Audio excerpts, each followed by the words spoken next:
मी प्राध्यापक doctor Lata Vaghela BA भाग 3च्या 5व्या सेमच्या विद्यार्थिनीचे वर्गामध्ये स्वागत करते। विद्यार्थी मैत्रिणींनो, आपण पाहत होतो की लहान मुलांना कुठल्या प्रकारचे आजार होऊ शकतात किंवा लहान मुलांना कुठल्या प्रकारच्या आजारांचा लहानपणी धोका असतो। त्यामध्ये आपण डायरियाचा मागच्या व्हिडिओमध्ये विचार केला। आता मुलांना होणारा दुसरा एक महत्त्वाचा आजार आहे आणि तो म्हणजे जॉन्डिस, जिला आपण काय म्हणतो मराठीमध्ये कावीळ म्हणतो।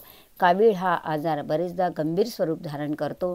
यकृताला जेव्हा संसर्ग होतो तेव्हा कावीळ हा आजार होतो। यकृत म्हणजे आपल्या शरीरातलं गोदाम आहे, ज्याचा संबंध आपल्या आहाराच्या पचनाशी आहे आणि त्याच्यामुळे लहान मुलांना जेव्हा अशा प्रकारचा आजार होतो तर त्या लहान मुलांचा आहार हा दूध असतो आणि दुधामध्ये किंवा शरीराच्या कुठल्याही म्हणजे शरीरामध्ये कुठल्याही कारणामुळे जर अशा प्रकारचे संसर्ग झाला त्या मुलांना कावीळ होऊ शकतो।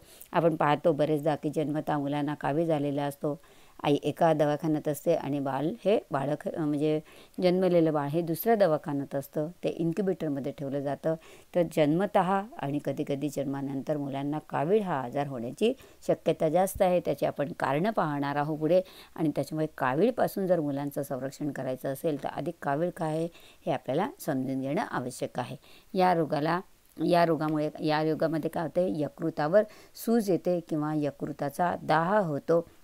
यकृताच्या पेशींना हानी पोचल्यामुळे बिलिरुबिनचे प्रमाण वाढते। रक्तामध्ये बिलिरुबिन नावाचा जो घटक असतो त्याचं काय होतं, प्रमाण वाढतं आणि त्याच्यामुळे त्वचेला काय होतं, पिवळट असा रंग प्राप्त होतो आणि या रंगावरनं आपल्याला ओळखता येतं की त्या व्यक्तीला कावीळ झालेला आहे ना।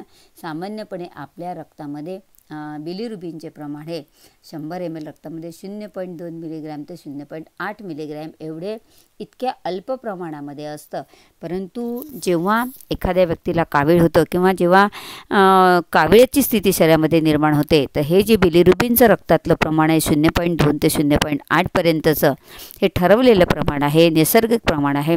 या 0.8 पेक्षा जेव्हा जास्त बिलिरुबिनचं प्रमाण रक्तामध्ये होतं तेव्हा काय होतं, त्वचेला एक पिवळसरपणा प्राप्त होतो आणि त्यावरनं आपल्याला ओळखता येतं की या व्यक्तीला कावीळ झालेला आहे। कावीळ झाल्यानंतर भूक कमी लागते किंवा जेवण जात नाही, अन्न खायची इच्छा राहत नाही, अशा प्रकारची सर्वसाधारण लक्षणं आपल्याला दिसून येतात।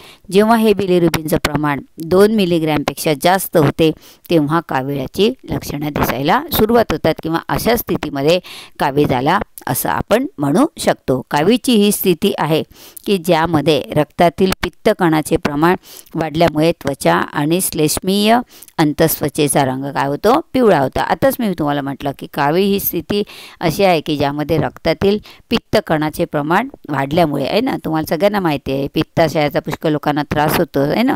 पित्त हा आपल्या शरीरामध्ये स्त्रवणारा एक महत्त्वाचा स्त्राव आहे।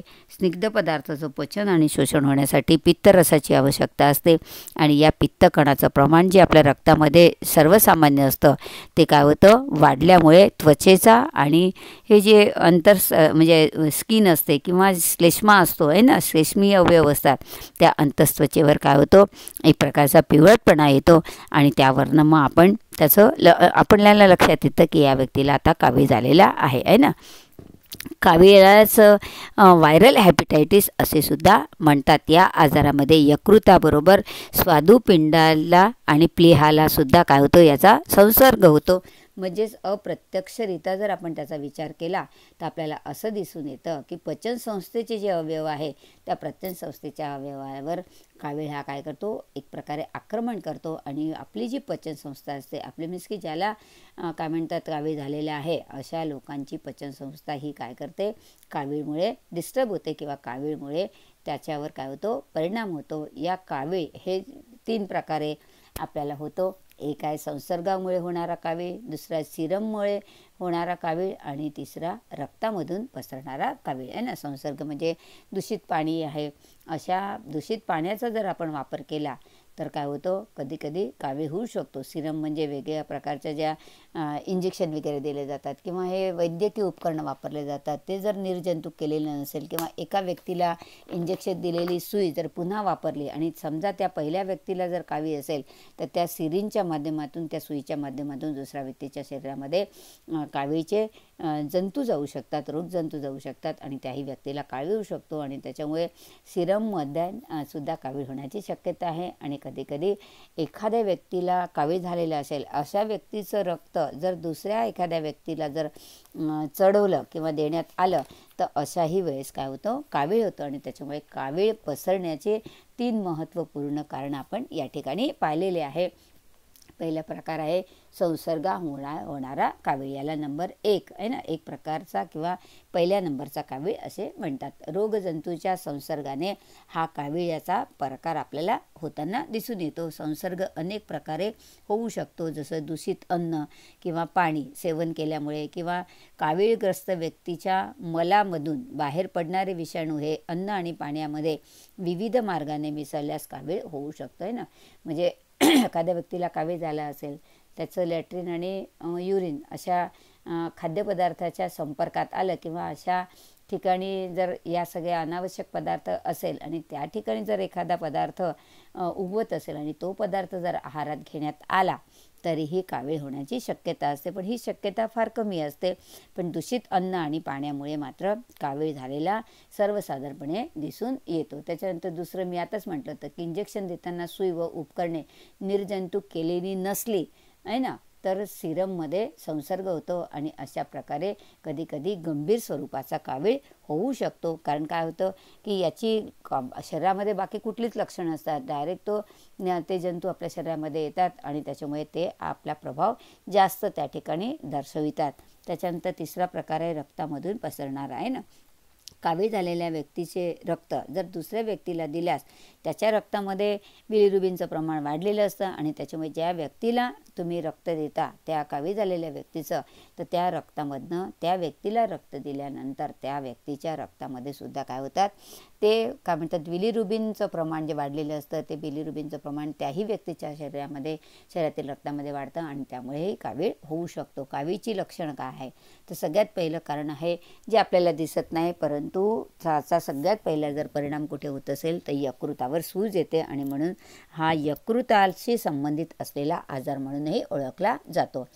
म्हणजे यकृतावर सूज आले की नाही हे आपल्याला बाहेरून दिसत नाही, परंतु ही सूज जर काही दिवस कायम राहिली तर त्वचा, डोळे आणि नख ही काय होतात, काही दिवसांनी पिवळी दिसतात. कारण हा जो बिलिरुबिनचं प्रमाण आहे ते 2 मिलीग्रॅमपेक्षा जास्त झालं की मग हा जो बिलिरुबिनचा घटक आहे तो काय म्हणतात, पिवळ्या रंगाचा जो घटक आहे तो त्वचेवर, डोळ्यांवर आणि नखांवर पसरायला सुरू होते. लघवीचा रंग पिवळा होतो आणि काय म्हणतात, तर लॅट्रिनचा रंग हा कसा होतो, पांढरा होऊन जातो. कारण त्याच्यामधलं जे म्हणजे त्याचा जो कलर आहे तो कलर काय होतो, म्हणजे नाश होतो आणि मळाला किंवा जे लॅट्रिन होतं त्याचा रंग हा पांढरट होऊन जातो.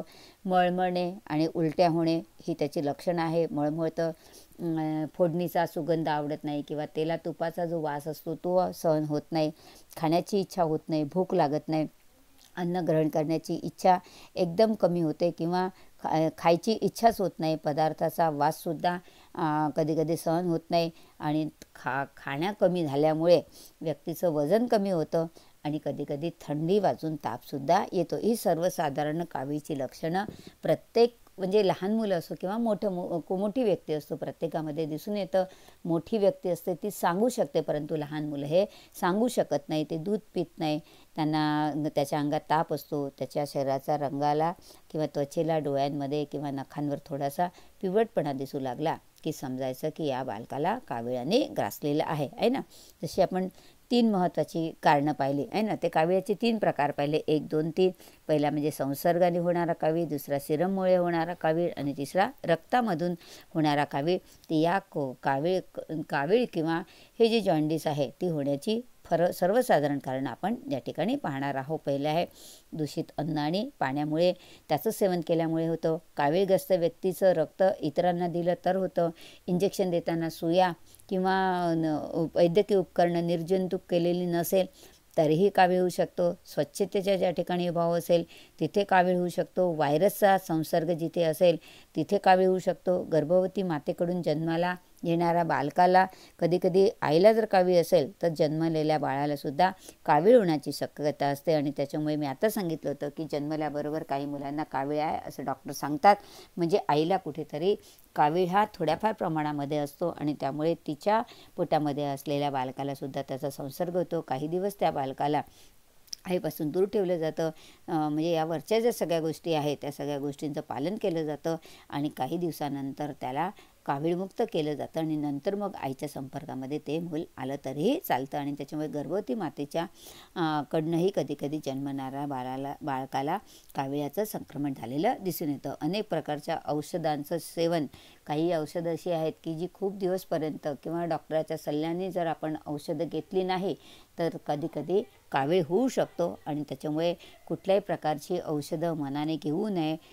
डॉक्टरांच्या सल्ल्यानुसार आणि त्यांनी सांगितलेला तेवढ्या दिवसच त्या औषधांचा वापर करायचा. जास्त दिवस जरी आपण वापर केला तरीही कदाचित काही काही ठिकाणी कावीळ झालेला दिसून येतो. त्याचप्रमाणे हेरोईन, अल्कोहोल, मद्यपान आहे ना, ही जी आपल्या आरोग्याला घातक असलेली व्यसनं आहे त्या व्यसनाचा आधिक्य असेल किंवा व्यसनही जास्त असेल तरीही कधीकधी कावीळ झालेला दिसून येतो. शिशुला नाळेचा जंतुदोष किंवा यकृत अपरिपक्व असल्यासही कावीळ होऊ शकतो. म्हणजे जन्मतः मुलाला नाळेच्या माध्यमातून कधीकधी जंतुदोष होऊ शकतो आणि त्याच्यामुळे कधीकधी लहान मुलांना, जन्मलेल्या मुलांना कावीळ झालेला दिसून येतो. किंवा त्याच्या यकृताचं काय म्हणतात परिपक्वता असते ती कुठेतरी कमी असते. किंवा आपण जसं पाहिलं की अपरिपक्व बालक आहे ना, तर अपरिपक्व बालक जर जन्माला आलं तर काय होतं की त्याच्या इंटरनल जे अवयव आहे त्याची परिपक्वता परिपूर्ण झालेली नसते आणि अशा स्थितीमध्ये यकृताचं जे परिपक्व नसतं किंवा यकृताची जी परिपक्वता असते ती परिपक्वता कमी झालेली असते किंवा अपूर्ण असते आणि त्याच्यामुळे अशाही बालकाला कावीळ हा आजार होऊ शकतो. ही सर्वसाधारण कारणे आपल्याला कावीळ होण्याची दिसून येतात. जोपर्यंत शरीराची रोगप्रतिकारक क्षमता चांगली असेल तोपर्यंत कावीळ झालेली व्यक्ती तुम्हाला तंदुरुस्त दिसते. परंतु म्हणजे रोगप्रतिकारक क्षमता असल्यामुळे कावीळ असला तरीही त्याची कुठलीच लक्षणं त्या व्यक्तीच्या शरीरामध्ये दिसत नाही. पण जसजशी रोगप्रतिकारक क्षमता कमी कमी होत जाते त्यानंतर मात्र त्या व्यक्तीच्या ठिकाणी आपल्याला काविळाची लक्षणं दिसून येतात आहे ना. आणि त्यामुळे रोगी ओळखणं, म्हणजे एकदम कोणाला कावीळ झालेला आहे ओळखणं साधारणपणे काय होतं, कठीण होतं. साधारणपणे 10% रोगी हे वाहक असतात. म्हणजे 10% लोक हे यकृताच्या वेगवेगळ्या माध्यमातून दुसऱ्या व्यक्तींमध्ये काय म्हणतात काविळाचे जे जंतू असतात ते काय करतात, वाहून नेतात आणि 90% रोगी मात्र पूर्णपणे बरे होतात. म्हणजे याच्यामध्ये मृत्यूचं प्रमाण हे फार कमी आहे. 90% लोक काय म्हणतात योग्य आहार उपचार आणि औषधोपचारामध्ये बळे होतात. फक्त 10% लोकच दगावतात. जेव्हा काय होतं की काविळाची आयडेंटिफाय होत नाही किंवा कावीळ ओळखला जात नाही, त्याच्याकडे दुर्लक्षित केलं जातं, तेव्हा मात्र एखाद्या वेळेस पेशंट हा दगावू शकतो. परंतु 90% पेशंट हे काविळामधनं बरे होऊ शकतात. फक्त तो लवकर लक्षात आला की त्याच्यावर योग्य वेळी उपचार सुरू होतात आहे ना. आणि उपचारामध्ये योग्य विश्रांती आणि आहार हा त्याच्यावरचा सगळ्यात उत्तम उपाय आहे. औषध उपचार याच्यामध्ये कमी आहे. तुम्हाला आहारामध्ये बदल करावा लागतो. यकृताशी संबंधित आजार असल्यामुळे आपण पाहिलं आहे की पित्तकणांचं प्रमाण वाढतं आणि त्याच्यामुळे पित्ताशयाचा त्याच्यावर काय होतं, पित्ताशयावर याचा परिणाम होतो आणि त्याच्यामुळे स्निग्ध पदार्थाचं आहारातनं एकदम प्रमाण कमी केलं जातं. त्या स्निग्ध पदार्थाच्या प्रमाणाच्या ऐवजी स्निग्ध पदार्थ काय म्हणतात प्रथिनं आणि कर्बोदकाचं प्रमाण वाढवलं जातं. आहारामध्ये योग्य बदल केले जातात. त्या पेशंटला जितकी विश्रांती देता येईल तेवढी विश्रांती जर त्या व्यक्तीने केली तर त्याला कमी उष्णता आणि शक्ती शरीराला लागते आणि तो आजारातनं लवकर बरा होऊ शकतो. म्हणून अशा पेशंटला औषध उपचारापेक्षा विश्रांती आणि योग्य आहाराची जास्त आवश्यकता असते. अशा विश्रांतीची गरज की ज्यामुळे भूक लागेपर्यंत तद्वतत मल आणि मूत्राचा रंग नेहमीप्रमाणे होईपर्यंत, म्हणजेच युरिनचा रंग पुष्कळदा तापामुळे सुद्धा पिवळा होतो. परंतु जर कावीळ झाला असेल तर जोपर्यंत व्यवस्थित होत नाही